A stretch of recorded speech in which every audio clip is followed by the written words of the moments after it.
il en imposait par son autorité naturelle, et, enfin stratège, gagnait toutes ses campagnes militaires. Mais on apprit bientôt que le Mandingue venait de tomber sous la domination d'un nouveau conquérant, Soumaoro Kanté, roi du Soso, bien connu pour sa cruauté. Ce qu'il voulait, c'était s'emparer des précieuses mines d'or du Mandingue.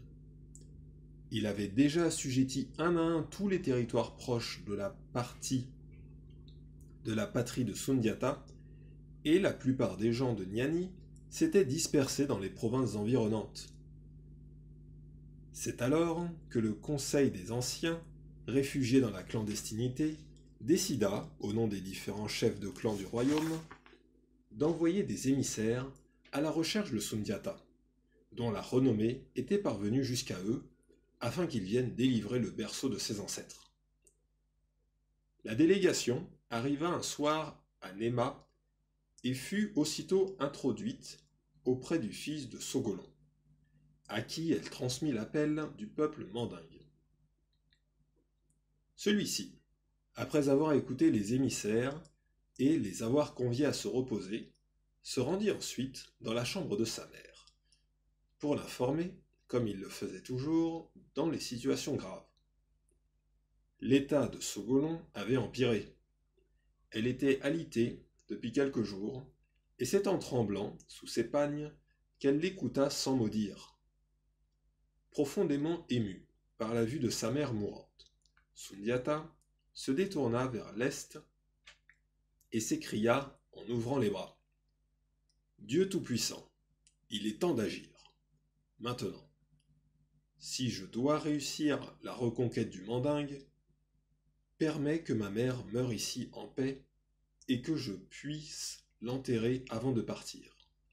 Mais si je devais par contre échouer dans ma tentative contre l'intrépide roi du Soso, fais que je trouve ma mère encore en vie demain à mon réveil. » « Mon fils, répondit tendrement Sogolon, d'une voix enfiévrée, c'est ainsi que parlent les hommes bien nés. Approche. Je te confierai 3 formules secrètes qui te permettront de savoir à l'instant même si ton entreprise est appelée à réussir et si Dieu te rendra un jour le trône de ton père.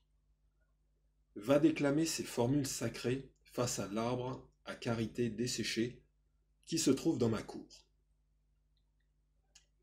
Lorsque tu auras prononcé la première parole, l'arbre verdira. À la seconde formule, il fleurira. Et à la troisième, 3 fruits mûrs tomberont de ses branches. Si tout cela se réalise, prends ces fruits et mange-les. Alors, sur toutes les terres où pousse le karité, Dieu assoira ton autorité.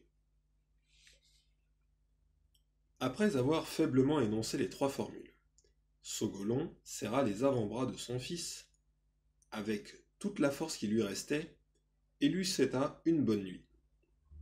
Sundiata, le cœur noué de chagrin, quitta aussitôt la case et se dirigea vers le karité sec qui se dressait dans la cour de sa mère.